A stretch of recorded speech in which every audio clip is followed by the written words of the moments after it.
Hello everyone, welcome back to my channel.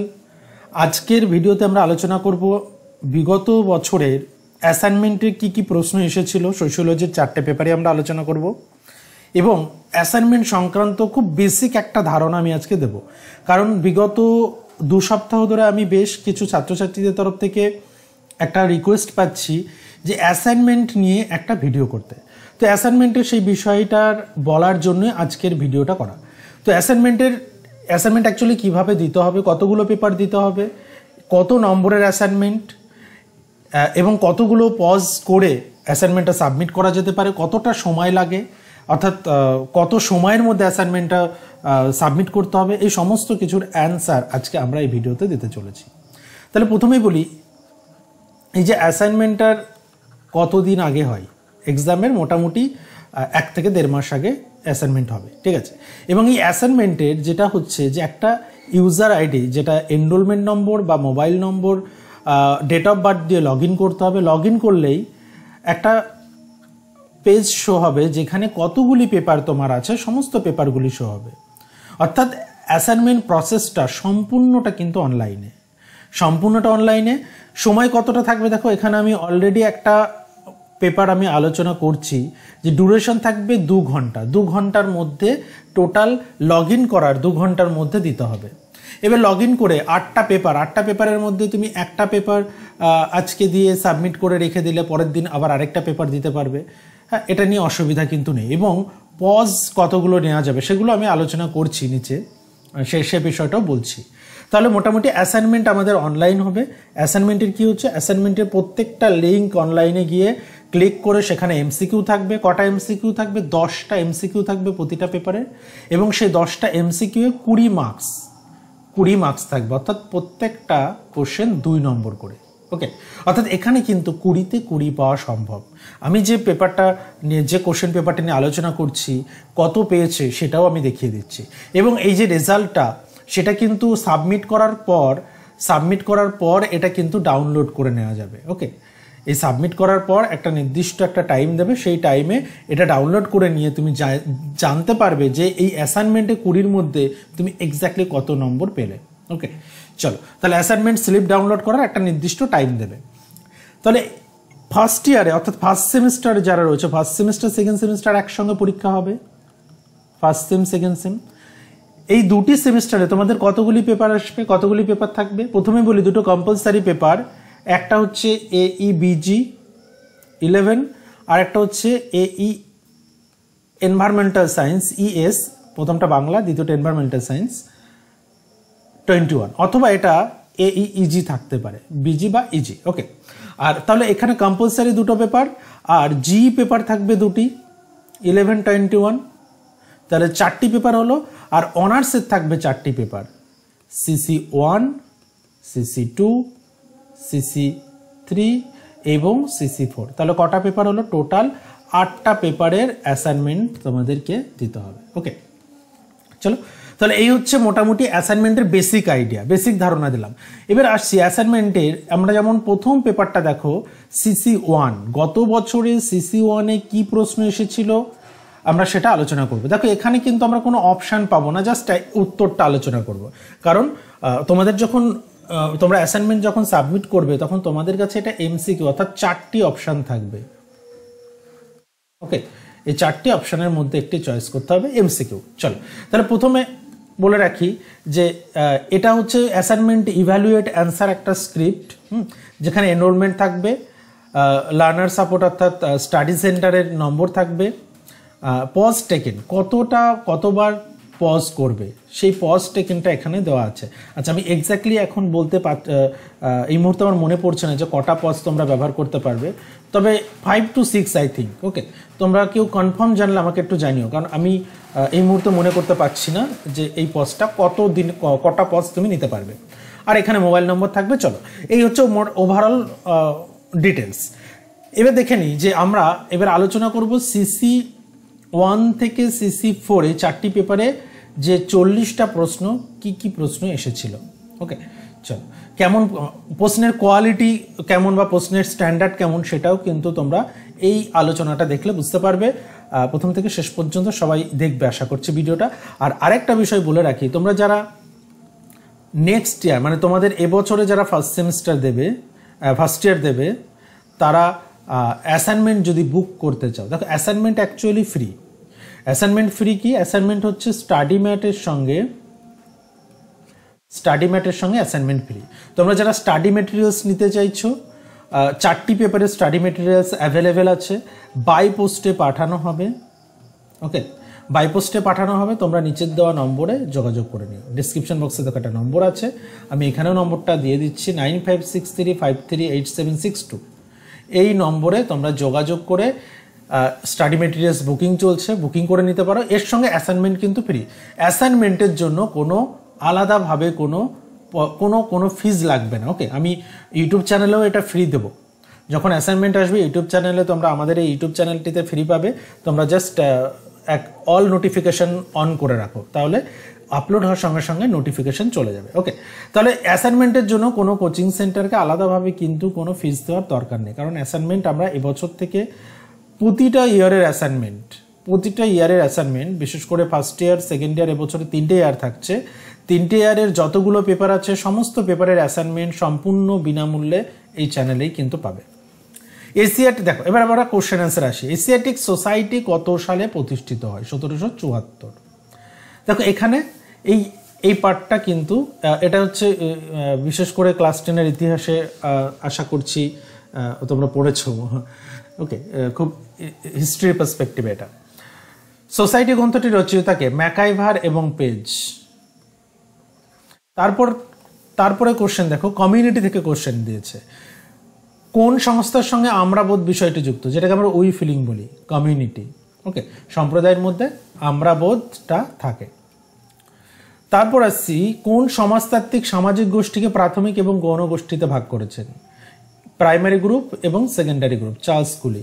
এবার এবছরের জন্য তোমরা ইন গ্রুপ আউট গ্রুপ পড়ে রেখো, ইন গ্রুপ আউট গ্রুপ দিতে পারে। ওকে, চলো। সমাজতাত্ত্বিক কল্পনা, এই ইমাজিনেশন বা কল্পনা তত্ত্বটির প্রবক্তাকে সি রাইট মিলস। আধুনিক সামাজিক নৃবিজ্ঞানের প্রবক্তা হিসেবে কাকে অভিহিত করা হয়? Malinowski, B K. Malinowski. Okay, Bronislaw Kasper Malinowski. Question number 7, the study of sociology গ্রন্থটির রচয়িতাকে? Herbert Spencer. হারবার্ট স্পেন্সারের খুব বিখ্যাত একটা গ্রন্থ। 1859 সালে প্রকাশিত origin of species, Charles Darwin, যে গ্রন্থটা দ্বারা হারবার্ট স্পেন্সার প্রভাবিত ছিলেন। কোশ্চেন নাম্বার 9, সমাজতত্ত্বে সামাজিক ঘটনা বা আত্মহত্যা ধারণাটি কার নামের সঙ্গে যুক্ত? আত্মহত্যার খুব বিখ্যাত একটা তত্ত্ব রয়েছে ইমাইল ডুরখাইমের। ওকে, এবং এটা খুব বেসিক কোশ্চেন। 1996 সালে কোন ভারতীয় সমাজতাত্ত্বিক ভারতীয় নৃবিজ্ঞান শব্দটি ব্যবহার করেন? উত্তর কি হবে? উত্তর হবে আন্দ্রে বেদে। ইনি কিন্তু ভারতীয় সমাজতাত্ত্বিক। ওকে, চলো, তাহলে এই হচ্ছে 10টা প্রশ্ন। এই 10টা প্রশ্ন যদি সঠিকভাবে করতে পারো, তাহলে যখন তুমি একটা ইভ্যালুয়েশন শিটটা ডাউনলোড করবে তখন দেখতে পাবে যে 10টাই যদি কারেক্ট হয়, ইয়োর স্কোর 20 আউট অফ 20। তাহলে দেখো অ্যাসাইনমেন্টে যে 20 নম্বর আছে, সেই 20 নম্বর অর্থাৎ 4টে পেপারের এই 80 নম্বর খুব সহজেই কিন্তু এই 80 নম্বর অ্যাটেন্ড করতে পারবে। আর যারা স্টাডি ম্যাট নিতে চাইছো তাদেরকে স্টাডি ম্যাট প্লাস অ্যাসাইনমেন্ট এর সঙ্গে ফ্রি থাকবে। ওকে, এবং অ্যাসাইনমেন্ট ইউটিউবে দেওয়া হবে পরে। ইউটিউবে দেওয়ার আগে তোমাদের এটার পিডিএফ কপি করে প্রত্যেককে পাঠিয়ে দেওয়া হবে। যারা স্টাডি ম্যাট নেবে তাদের সঙ্গে এই অ্যাসাইনমেন্টটা কিন্তু পিডিএফ দিয়ে দেওয়া হবে। ওকে, চলো এবার আসছি নেক্সট CC2। চলো এবার আসছি CC2, যেখানে দেখো এখানেও তাই সেম 2 ঘন্টা 10টা ইকুইভ্যালেন্ট কোশ্চেন। চলো, প্রথম কোশ্চেন, ভারতে ব্যাপটিস্ট মিশনারি সোসাইটি কবে প্রতিষ্ঠিত হয়? 1692। জাতের বিবেচনায় সংস্কৃতায়নের ধারণা কে তুলে ধরেছেন? খুব বিখ্যাত একজন তাত্ত্বিক, ভারতীয় সমাজতাত্ত্বিক। ইনি কিন্তু ভারতীয় সমাজতাত্ত্বিক এম এন শ্রীনিবাস। ওকে, ভারতীয় সমাজতাত্ত্বিক এম এন শ্রীনিবাস। তারপর আসছি আমরা Lucknow school. Lucknow school of সোশিওলজির প্রতিষ্ঠাতাদের নাম রাধাকমল মুখার্জি, ডিপি মুখার্জি, দুজন বিখ্যাত ভারতীয় সমাজতাত্ত্বিক। ওকে, তারপর আসছি 4 নম্বর tribes and caste of Bengal বইটি রচয়িতাকে হারবার্ট রিসলে। হারবার্ট রিসলের বেশ বিখ্যাত একটি গ্রন্থ। কোশ্চেন নাম্বার 5, প্রভাবশালী জাতের ধারণায় প্রথম আলোকপাত করেন কে? ডোমিনেন্ট কাস্ট, সংস্কৃতাইজেশন, ওয়েস্টার্নাইজেশন, এই ধারণাগুলোকে প্রদান করেছেন এম এন শ্রীনিবাস। ওকে, এম এন শ্রীনিবাস থেকে কিন্তু প্রশ্ন আসবে এবছরে। যারা দেবে, যারা আমাদের পেইড ব্যাচে আছো, তারা যদি ভিডিওটি দেখে থাকো তাহলে তোমরা বুঝতেই পারছো নিশ্চয়ই যে আমরা এই সমস্ত পার্টগুলো কিন্তু আমাদের পেইড ব্যাচে, যেগুলো আমরা সম্পূর্ণটা আলোচনা করেছি। ওকে, এবারও তোমরা জিএস ঘুরে বা এম এন শ্রীনিবাস থেকে এভাবেই কমন পেয়ে যাবে। কোন শহর পল্লব বা চোলদের রাজধানী? কাঞ্চিপুরম। টেকনোনমি শব্দটি প্রথম কে ব্যবহার করেন? টেইলর। ওকে, ফেমাস একজন তাত্ত্বিক। কোশ্চেন নাম্বার 8, নকশালবাড়ি আন্দোলনের নেতা কে ছিলেন? দেখো এখানে অপশন যেহেতু চারু মজুমদার ছিল, সে কারণে চারু মজুমদার হয়েছে, আরও অন্যান্য নেতা কিন্তু ছিল। তো নকশালবাড়ি আন্দোলনের প্রথম নেতা যদি বলা হয় তাহলে সেটা অবশ্যই কিন্তু চারু মজুমদার। কোন উপজাতি গোষ্ঠীর মধ্যে কাউভেট, এটাকে কাউভেট বলি, কাউভেট রীতি লক্ষ্য করা যায়? খাসি। খাসি কোথাকার ট্রাইব? মেঘালয়ের tribe. Okay, and last question is positive background of Hindu sociology গ্রন্থের লেখককে? এই যে positive background of Hindu sociology খুব বিখ্যাত একজন ভারতীয় সমাজতাত্ত্বিক। ওকে, ভারতীয় সমাজতাত্ত্বিক যার নাম বিনয় কুমার সরকার। ওকে, বিনয় কুমার সরকারের খুব বিখ্যাত একটা গ্রন্থ। এরপর চলে আসছি আমরা CC3-তে। তো CC3 কি পেপার আছে? CC3 পেপারটা হচ্ছে ইন্ট্রোডাকশন টু সোশিওলজি 2। এখানে মূলত পেপারটা হচ্ছে একটু থিওরি আছে। ওকে, CC3-তে থিওরিটিক্যাল পার্ট আছে। তো সেখানে দেখি কি আছে থিওরিটিক্যাল কোশ্চেন থেকে, থিওরিটিক্যাল পেপার থেকে কি প্রশ্ন দিয়েছে। প্রথমেই যে প্রশ্নটি আছে দেখো, সিম্বলিক ইন্টারাকশনিজম থেকে দিয়েছে। সিম্বলিক ইন্টারাকশনিজম খুব গুরুত্বপূর্ণ একটা পার্ট, কিন্তু এটা খুব গুরুত্বপূর্ণ থিওরির একটা খুব গুরুত্বপূর্ণ পার্ট। প্রতীকী মিথস্কেবাদ শব্দটি কে প্রবর্তন করে? Herbert bloomer. Structure of social action গ্রন্থটি কে লিখেছেন? ট্যালকাট পার্সন্স। এবং এটা যদি সোশ্যাল সিস্টেমও বলে তাহলেও ট্যালকাট পার্সন। এবং স্ট্রাকচার অফ সোশ্যাল অ্যাকশন হচ্ছে 1937, আর পরেরটা দি স্ট্রাকচার অফ সোশ্যাল সিস্টেম বা সোশ্যাল সিস্টেম গ্রন্থটি 1951। নেক্সট কোশ্চেন নাম্বার 3, দ্বন্দ্বের ক্রিয়াবাদী মতবাদের প্রস্তাব করেছিলেন কে? এল.এ. কোজার।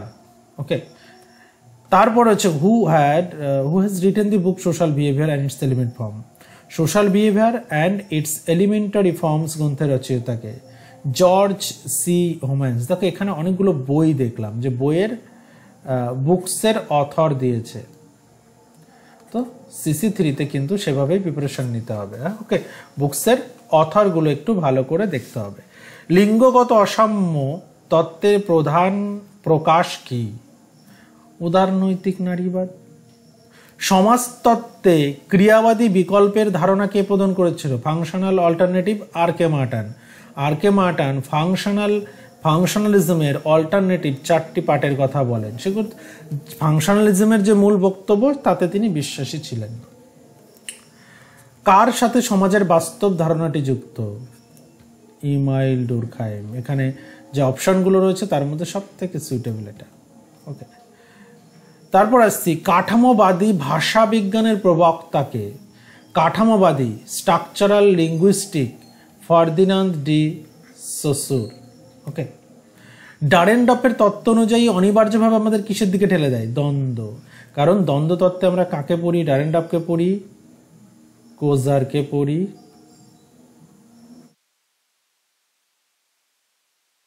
ওকে, তারপর তারপর আসছি আমরা দি ফাংশন অফ সোশ্যাল কনফ্লিক্ট শীর্ষক বইটি কে লিখেছেন। এই বইটিও কিন্তু এই যে ফাংশন অফ সোশ্যাল কনফ্লিক্ট কোজারের লেখা, ওকে, এবং খুব গুরুত্বপূর্ণ একটি গ্রন্থ।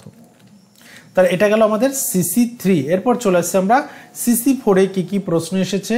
এবং একটা বিষয় বলে রাখি, এই প্রশ্নগুলো কিন্তু এবছরেও এর মধ্যে থেকে আসার সম্ভাবনা আছে, দিতেই পারে, রিপিট কিন্তু হতেই পারে। তো রিপিট হবে না বলে এগুলোকে একদম এড়িয়ে যাওয়াটা কিন্তু ঠিক না। আর আমি ওভারঅল আলোচনা করছি এ কারণে যাতে তোমাদের একটা কনসেপশন তৈরি হয়, যারা একদম সিলেবাসের সঙ্গে পরিচিত নয় তারা সিলেবাসটার সম্পর্কে একটু পরিচিত হয়ে কম বেশি তারা এই পার্টটা বুঝতে পারবে, ওকে। সে কারণে আমাদের এই আজকের আলোচনা। এরপর চলে আসে আমাদের আজকের লাস্ট পার্ট CC4। দেখো CC4 এ আমরা কি দেখব? CC4 এ প্রথম প্রশ্ন দেখে নিই, হরিজন শব্দটি উদ্ভাবন করেন কে? নিশ্চয়ই বুঝতে পারছো হরিজন শব্দ কে উদ্ভাবন করেন? গান্ধীজি, কারণ এখানে গান্ধীজির পড়তে হবে। When was Poona pact sign? Poona pact কবে, পুনা চুক্তি কবে হয়েছিল? 1932। Who wrote the book Nation and its Fragments? এটাও কিন্তু খুব বিখ্যাত একটা গ্রন্থ, পার্থ চ্যাটার্জি, ওকে। তারপর চলে আসছি আমরা, when was the Dalit panther movement launch? Dalit panther আন্দোলনের সূচনা কবে হয়েছিল? 1970। তারপর চলে আসছি আমরা 5 নম্বর, কোন বছরে সাচার কমিটি তার রিপোর্ট জমা দেয়? 2006। কোন স্থানে ইউনিয়ন কার্বাইড কারখানার 1948-এর ভয়াবহ গ্যাস দুর্ঘটনা ঘটেছিল? কোথায়? আমরা জানি ভোপাল গ্যাস দুর্ঘটনা, তাই তো?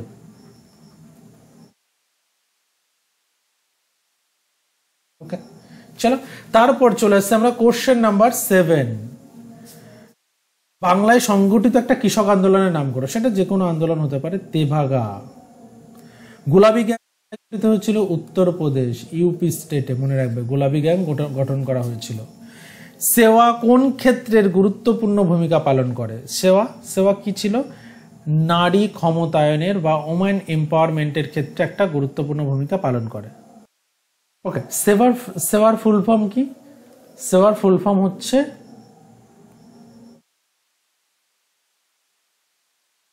দেখো, সেবার ফুল ফর্ম হচ্ছে সেলফ এমপ্লয়েড উইমেন্স অ্যাসোসিয়েশন, ওকে। সো এটা আমাদের একটু দেখে রাখতে হবে, অনেক সময় এর ফুল ফর্মটাও আসতে পারে। এবং লাস্টলি আমাদের কোশ্চেন, ভারতীয় সংবিধানের কোন ধারায় স্বাধীনভাবে যে কোনো ধর্ম ব্যক্ত অনুশীলন করার অধিকার স্বীকৃত? সেটা হচ্ছে নাম্বার 25, ওকে। এই হচ্ছে আমাদের চতুর্থ পেপারের তোমাদের 10টা প্রশ্ন। দেখো এখানেও কিন্তু স্কোর 20 আউট অফ 20, ওকে। তাহলে আজকের মোটামুটি বুঝতে পারছো যে কেমন ধরনের MCQ আসতে পারে, এবং সেই MCQগুলো তোমাদের 20-তে কিন্তু 20 পাওয়া পসিবল। গত বছরে অনেকেই কিন্তু 20-তে 20 পায়নি।